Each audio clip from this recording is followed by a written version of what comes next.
PDF ဖိုင်ကနေ Word ဖိုင်လေးကိုပြောင်းပြီးရှင်းပြပေးပါမယ်။ဒီမှာဆိုရင်ကျွန်မက exercise 1ဆိုတဲ့ ဖိုင်လေးဒီဖိုင်လေးက PDF ဖိုင်မှာ PDF ဖိုင်လေးပေါ်ကိုနှစ်ခါနှိပ်လိုက်မယ်ဒီမှာ PDF ဖိုင်လေးနဲ့ပွင့်လာတယ်ပေါ့နော် PDF ဖိုင်ဆိုတာကျွန်မတို့ကသူ့ပိုင်တွေကိုရွှေ့လို့မရဘူးပြင်လို့မရဘူးဘာမှလုပ်လို့မရဘူးဒီဖိုင်တွေကိုပြင်လို့မရအောင်စိတ်ထားတယ်ဒီဖိုင်တစ်မျိုးပေါ့နော်ဟုတ်ပြီဒီမှာတော့ကျွန်မက Post PDF Reader ဆိုတဲ့ software လေးနဲ့ဖွင့်ထားတယ် PDF ဖိုင်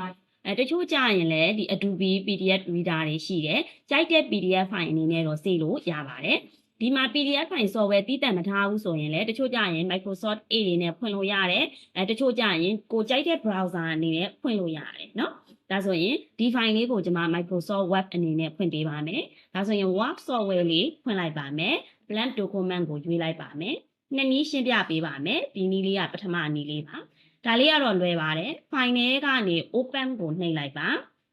ပြီးရင် this PC ကိုနှိပ်မယ်ဒီမှာတော့အလွယ်တကူတွေ့နေတာကိုနှိပ်လဲရတယ်ပေါ့နော် this PC နှိပ်ပြီးသွားရင်ကိုစိတ်ထားတဲ့နေရာကိုသွားမယ် desktop မှာစိတ်ထားတယ်ဒီမှာ exercise 1 ဖိုင်လေးရှိတယ် open နှိပ်လိုက်ပါမယ်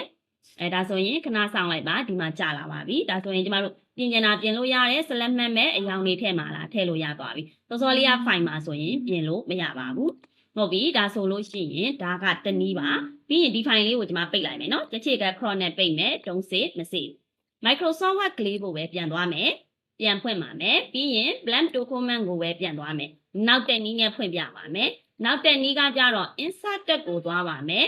object ကိုသွားပါမယ် dash from file ဆိုတဲ့နေရာကိုသွားမယ်ပြီးသွားရင်ကိုစေ့ခဲ့တဲ့ file ကိုသွားပါမယ်ကိုစေ့ခဲ့တဲ့ file မှာ exercise 1ပြီးရင် insert နှိပ်လိုက်ပါ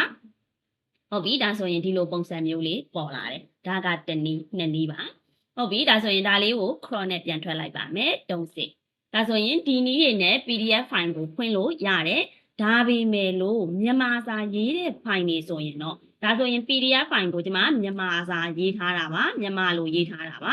မြန်မာလိုရေးထားတဲ့ဖိုင်တွေကို PDF ဖိုင်အနေနဲ့ဖွင့်နေဆိုရင်မြန်မာစာတွေမှန်မှန်ပါဘူးဒါလေးကိုဖွင့်ပြပါမယ်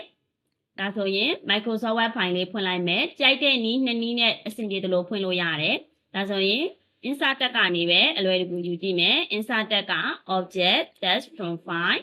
ပြီးရင်စောစောလေးကမြန်မာလိုရေးထားတဲ့ file လေးကိုဖွင့်ပြပါမယ်မြန်မာ insert မြန်မာစာဒီမှာဆိုရင်မှန်မှန်ပါဘူးမြန်မာစာဆိုရင်တော့ပြောင်းလို့ရတဲ့ PDF ဖိုင်ကနောက်တစ်နည်းရှိပါတယ်ဒါလေးကိုထပ်ပြီးတော့ရှင်းပြပေးပါမယ်အခုရှင်းပြလိုက်တာကတော့အင်္ဂလိပ်စာရေးထားတဲ့ဓာတ်ပုံတွေပါနေတယ်အင်္ဂလိပ်စာရေးထားတဲ့ဖိုင်တွေကို PDF ဖိုင်ကနေ Word ဖိုင်ဘယ်လိုပြောင်းလဲဆိုတာရှင်းပြပေးတာပါမြန်မာစာရေးထားတဲ့ဖိုင်တွေကိုလည်း PDF ဖိုင်ဘယ်လိုပြောင်းလဲဆိုတာထပ်ပြီးတော့ရှင်းပြပေးပါမယ်နောက်ဗီဒီယိုလေးမှာဆက်ပြီးတော့ကြည့်ပေးပါရှင်